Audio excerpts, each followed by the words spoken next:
सभी को praise Lord, सभी को जय मसीह की। मैं आप सभी को प्रभु यीशु मसीह के नाम से आशीर्वादित करती हूँ मेरे प्रियो। पिछले वीडियो में हमने अब्राहम और लूत के विषय में देखा और मोसेस और जोशुआ के विषय में देखा। इस बार हम उन्हीं के द्वारा, जैसे मैंने लास्ट वीडियो में कहा था कि जो लीडरशिप पे अनॉइंटिंग होती है वो कांग्रीगेशन पर और डिसाइपल पर उतरती है। आज का जो टॉपिक है उसी से रिलेटेड, उसी का एक्सटेंशन पॉइंट है। आज हम बात करेंगे जोशुआ और कैलेब के बारे में। जैसे परमेश्वर ने जोशुआ से कहा था, जैसे मैं मूसा के साथ था वैसे मैं तेरे साथ भी रहूंगा। हमने पिछले वीडियो में इसके बारे में ज्यादा एक्सप्लेनेशन दिया है, तो जानने के लिए पिछला वीडियो जरूर देखिएगा। अब हम आगे जो बात करेंगे जोशुआ और कैलेब के विषय में मेरे प्रियो। कैलेब जो बाइबल में चरित्र है वो जोशुआ का बहुत ईमानदार साथी है। हम देखते हैं कैलेब के विषय में। सबसे पहले कैलेब का थोड़ा सा बैकग्राउंड आज हम जानने की कोशिश करेंगे मेरे प्रियो। कैलेब जो है वो पैदाइशी इजरायली नहीं था। कैलेब जो है वो यपुन्ने का पुत्र था और जो एदोमी गोत्र से वो ताल्लुक रखता था, जिसका पिता एसाव था, जिसने अन्य जाति में जाकर शादी किया और वो एदोमाइट्स कहलाया, अदोमी कहलाया। उसमें से जो है हमारा कैलेब आता है। एक और महत्व की बात बताना चाहूंगी, कैलेब का मतलब, कैलेब मतलब हिब्रू में उसका मतलब होता है कुत्ता।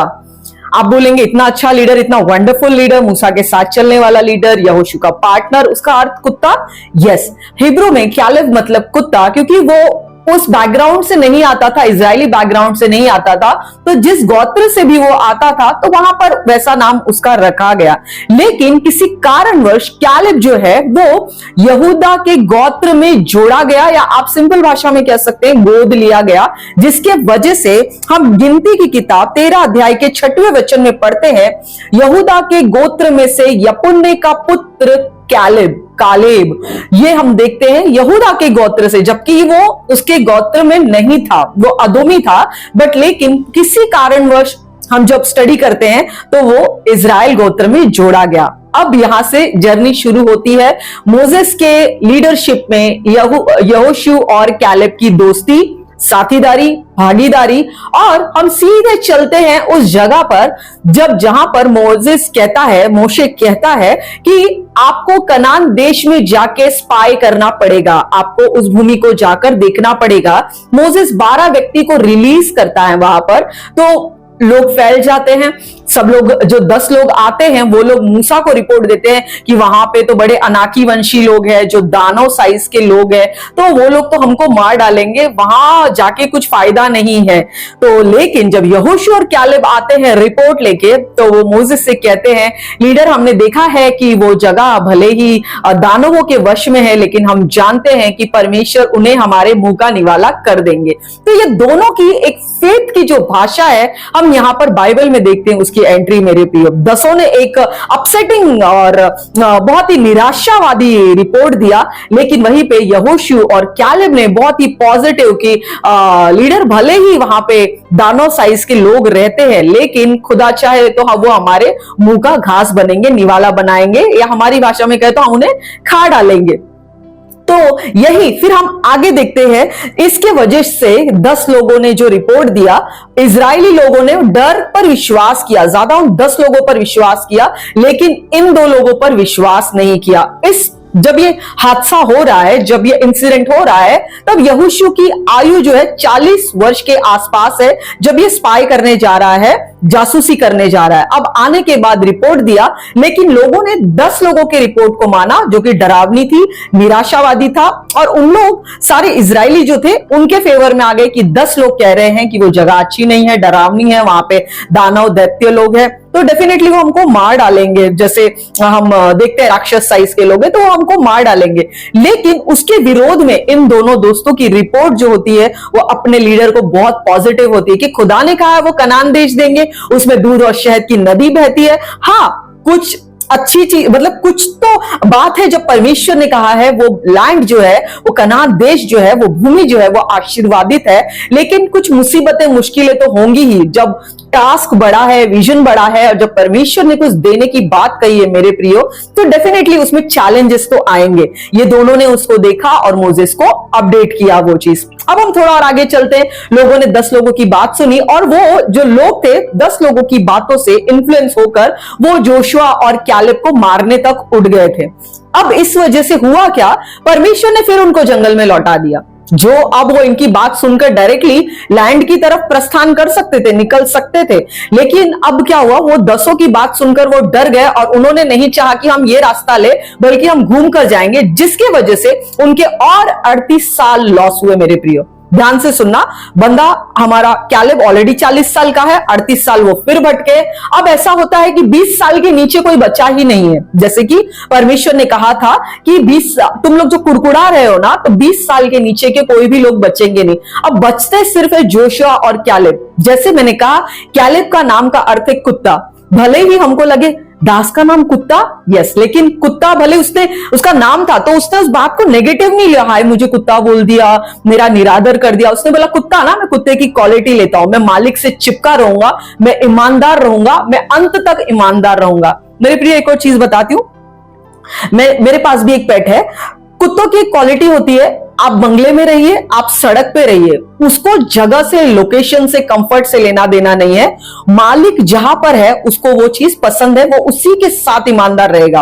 और जब मालिक मरने पर होता है ना, तो मालिक वो कुत्ते को जिस व्यक्ति के हाथों में सौंपते हैं, मैं कुत्तों के बारे में बता रही हूं, जब मालिक कुत्ते को मरने से पहले या कहीं जाने से पहले जिस व्यक्ति के हाथ में सौंपते हैं ना, जिसके गोद में वो देखे जाते हैं, कुत्ता अपने मालिक के बाद उस व्यक्ति के साथ वही ईमानदारी बरकरार रखता है। ये मैं जानवर के विषय में कह रही हूं, क्योंकि मैं खुद एक पेट रखती हूं, तो मुझे आइडिया है इस बात का। यही सेम चीज कैलेब ने पकड़ी। भले ही मेरा नाम कुत्ता है, मेरे नाम कुत्ते का ट्रांसलेट है, लेकिन मैं वही ईमानदारी, वही एक भावनात्मक कनेक्शन और अंत तक अपने मालिक के साथ रहूंगा। ये उसकी मानसिक एकदम फिक्स सोच थी कि ये मैं करूंगा और मैं अंत तक ईमानदार रहूंगा। हम बाइबल में कहीं नहीं देखते कि कैलेब बेईमान हुआ। मेरे प्रियो, उसके नाम का अर्थ उसने पूरा निभाया। Again back to story. अब जो रिपोर्ट उन्होंने सुनी, 38 साल तक वो भटक गए, 40 साल का वो ऑलरेडी था, 40, 38, ऑलमोस्ट 80 को वो टच करने वाला है।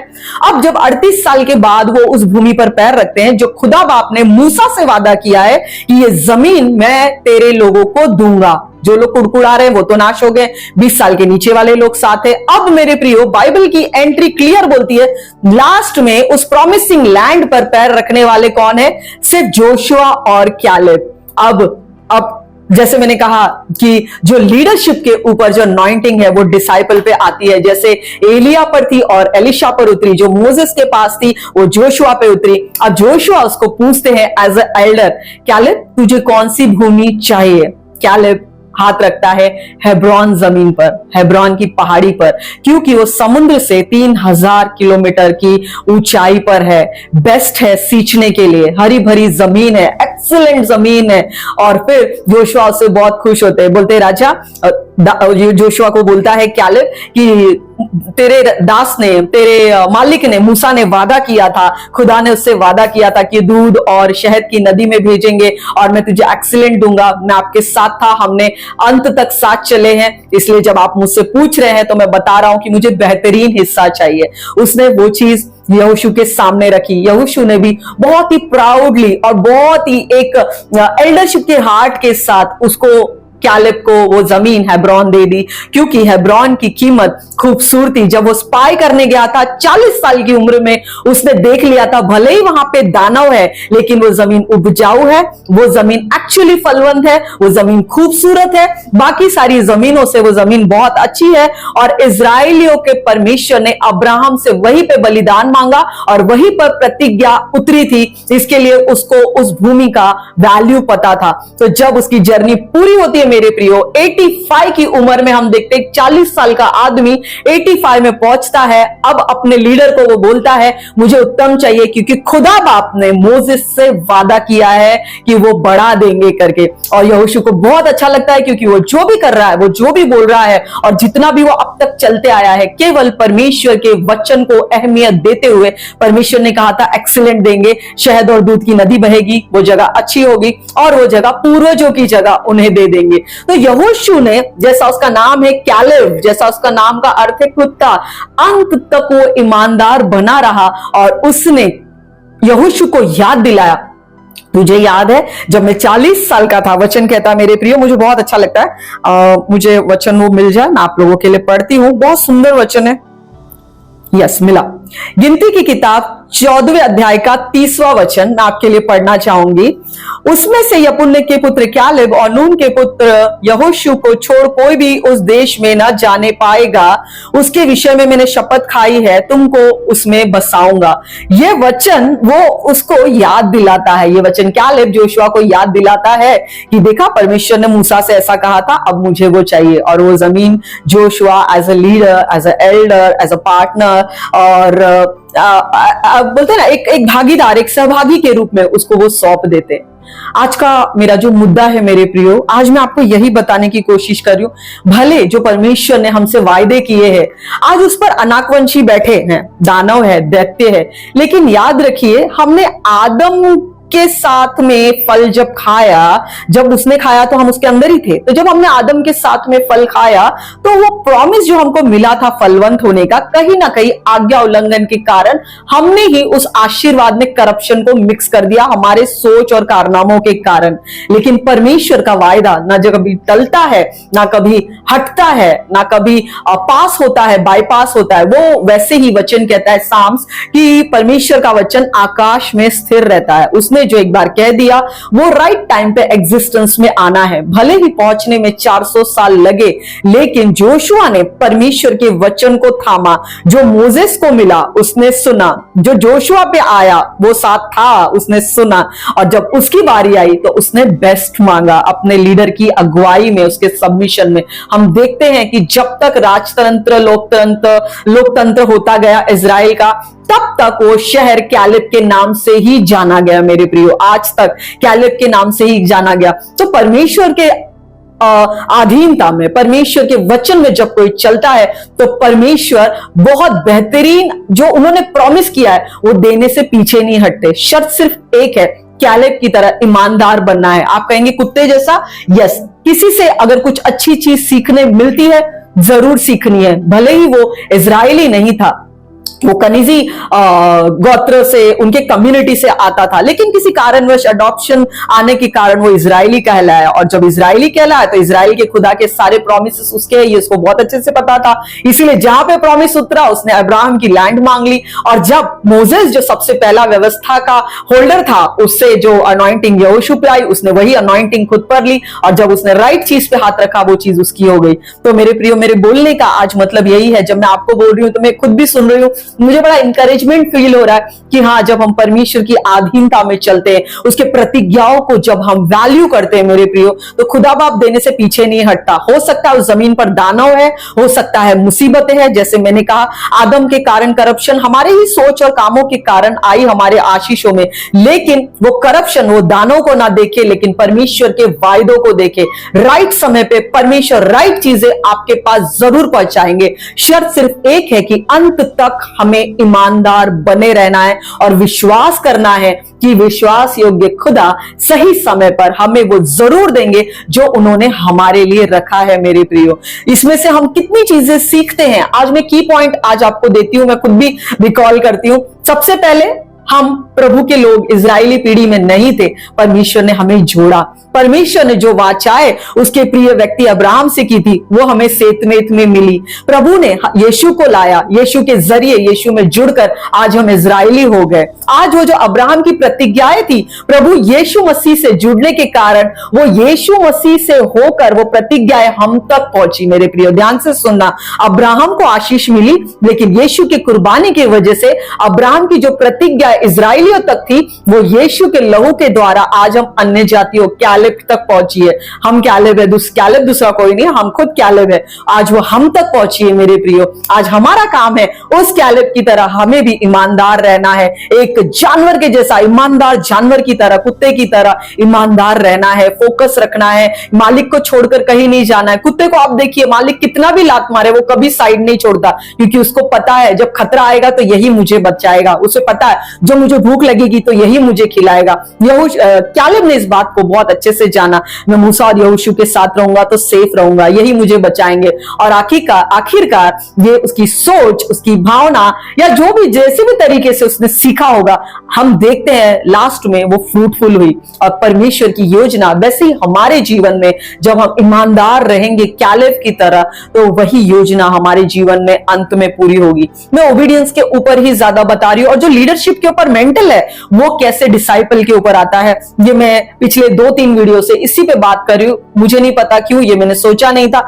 बट लेकिन कहीं ना कहीं सीखना है, क्योंकि ईमानदार लोग, गॉडली मेंटल लेके चलने वाले लोग बहुत कम लोग बचे हैं जो परमेश्वर के टॉर्च को, मिशन को पास कर रहे हैं फेथफुली। तो क्यों ना हम उनसे जुड़े रहे, और क्यों ना जो परमेश्वर ने हमारे लिए वायदे किए हैं धीरज के साथ, हियाव के साथ, उस प्रॉमिसिंग लैंड पे हम पैर रखे।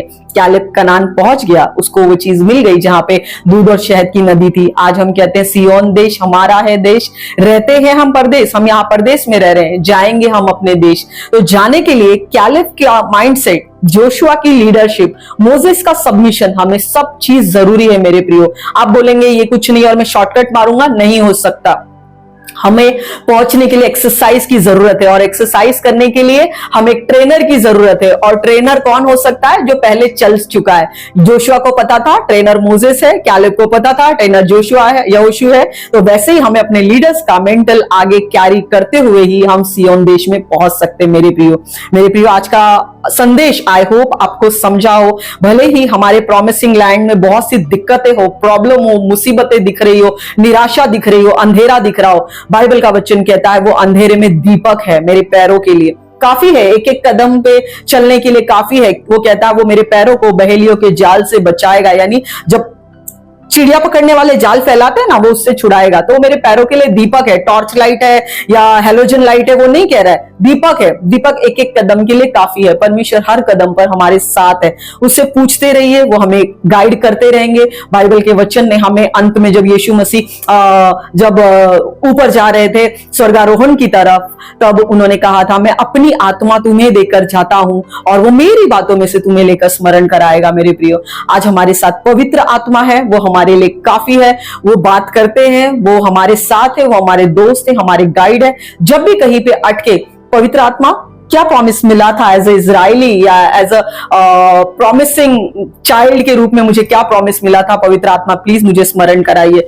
हो सकता है कभी बाइबल खोलने के लिए समय ना हो, लेकिन पवित्र आत्मा को पूरी बाइबल याद है, वो आपको जरूर स्मरण कराएंगे कि बेटा तू इस जगह के लिए बना हुआ है, ये जगह तेरे लिए है, ऐसे फॉलो कर और ये तुझे मिल जाएगा। आई होप आज का संदेश आपको मेरे प्रियो समझा होगा। बस ईमानदार बने रहिए। बाइबल क्या कहती है, सिर्फ वही और उसी चीज को फॉलो कीजिए। मैं आपसे हर बार कहती हूँ, छोटी छोटी चीजों में जीवन के बड़े बड़े भेद कैरी किया हुआ है ये बाइबल, एक छोटी सी पुस्तक। बस हमें उस समुद्र में से अपने लिए, अपने समय के लिए जरूरत की मोती निकालने आना चाहिए। बाइबल में ऐसा कुछ नहीं है जो जिसका जवाब नहीं है, हर एक जवाब आपको बाइबल से मिलेगा। मैं फिर कहती हूँ, बाइबल से दोस्ती कीजिए, प्रभु के साथ, आत्मा के साथ बने रहिए, जो बाइबल बताती है उसी पर चलिए। आज के लिए इतना ही। प्रभु आपको आशीर्वादित करे। मैं आप सभी को प्रभु यीशु मसीह के नाम से आशीर्वादित करती हूँ।